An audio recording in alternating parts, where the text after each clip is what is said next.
Hey guys, so this is going to be a review of the Under Armour Surge 4 trainers. Now before I get into this, these are the men's version. Basically it was a whole thing in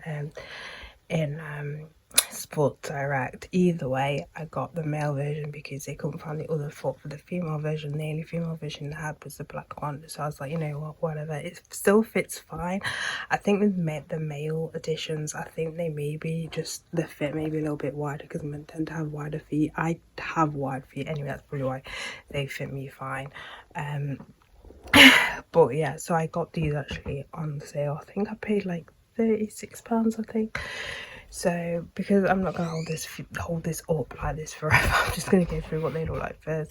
So you've got the fabric at the top with the breathable hole, so if it does rain your feet are gonna get wet. I don't think I've come across like running trainers that, mind you, probably trail shoes probably don't have, I don't know, anyway. So there's that. Now this is what the bottom looks like. This is the first time I've tried trainers. These trainers are totally different to the normal running trainers I go for, just because I had to wear specific trainers that had specific, like, the was more so on the support of my arch, but because due to see on my feet, it doesn't really matter at the point now. But yeah, so this is what the bottoms look like. So yeah, I believe these are size 6. I believe, if you're wondering. So first off, I found these shoes really flexible. So when it comes to sprinting in them, I love them. I love them for sprinting.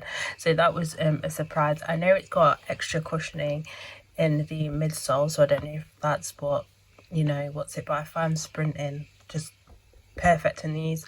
I do kind of have like a love-hate relationship with these shoes, because I remember when I first wore them I was like, again, this isn't the type of shoe I'm used to. I'm like, I don't know if I like it. Second time I was like, okay, it's all right.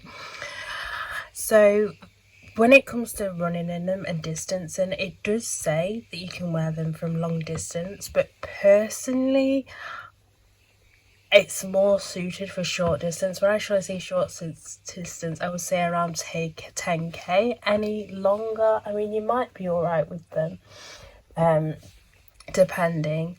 For me, it's like an on and off kind of situation, because when I wore them in the third time, I went past a little bit past the 10k, my feet started to hurt a little bit, but then the pain eased away. It wasn't like massive pain, but you know, kind of like, you know, if you've walked for so long and your feet start to hurt, the bottoms of your feet start to hurt. That's what I found wearing these. But again, it's not all the time, so it could just be how fatigued my feet are or whatever. But personally, it's more marketed as more like an everyday trainer, so it doesn't market as a running trainer. But if you're somebody who takes running seriously, then it's definitely something I'd probably invest in another pair of shoes. So for me, these would be great for training in, but I might need to get another pair for when I do like past 10k's, when I do kind of like half marathon runs and that sort of thing. But for training in them, they're fine, but they're more of those like cross kind of trainers where you train, where you kind of, you can use them for running and other sports, a gym and stuff like that. It's that kind of trainer. So do bear that in mind. As I said, it does say it's fine for long distance, but personally, as I said, my feet did get a little bit fatigued. So when going past the 10k mark, that's only happened once, but again, it, you know, is going to be dependent. It may depend on what terrain you're running on as well, but my personal opinion, if you're going to be constantly doing the long distance runs, I'll probably invest in some actual like more advanced running shoes. But yeah, that's it for other than that, they are comfy. As I said, the first time wearing them, my feet did feel a bit like, what are these? Completely different kind of shoe. Another thing to note, running on ice is a no-no with these. They're kind of worse than the other ones. They are very slippy on ice, so do bear that